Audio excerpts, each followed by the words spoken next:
halkan ayaa waxaan uga faalloon doonaa 25 cajaa'ib ee dunida. Waxaa jira buuro aad cajiib u ah, haddana ka dhex jeexan togag iyo webiyo, waxaana ka dhex samaysan kaymo ay ka buuxaan xayawaano kala duwan, waxaana hubaal ah inay ku dhex nool yihiin duni aad u qurux badan, lagana dhex heli karo dhammaan dabiicadda noocyadeeda kala duwan oo ay indhuhu la ashqaraarayaan, noloshana aad u bilayso.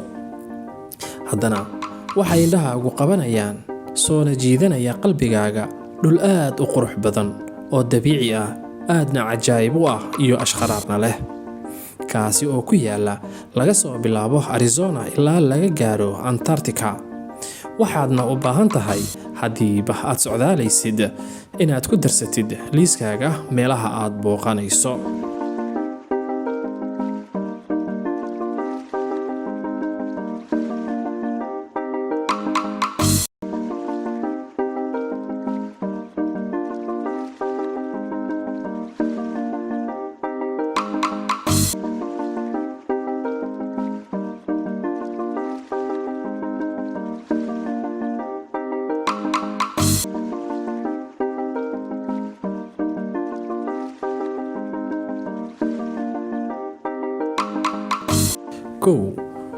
Angel Falls ama biyadhaca loo yaqaano Angel Falls. Biyadhaca Angel Falls waxa uu ku yaalaa qaaradda Koonfur Ameerika, waana biyadhaca ugu dheer caalamka oo dhan.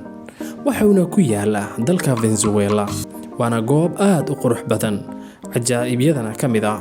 waxauna ku dul yaalaa buuro quruxdooda aad la ashqaraarayso dhakadooda.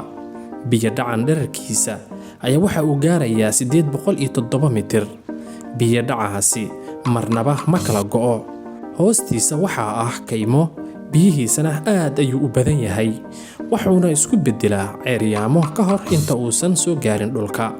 intaasi waxaa sii dheer, waxaa dhinacyadiisa ah shalaalo yaryar.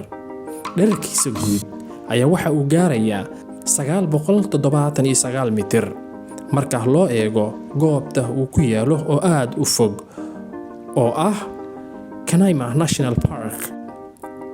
biyadhaca Angel Falls aad ayay u adag tahay in la booqdo, maadaama goobta uu ku yaalo aadka u quruxda badan iyo qaabka biyadhaciisa ashqaraarka leh ayaa waxa uu noqday inuu istaahilo in la booqdo lagana faalloodo in badan.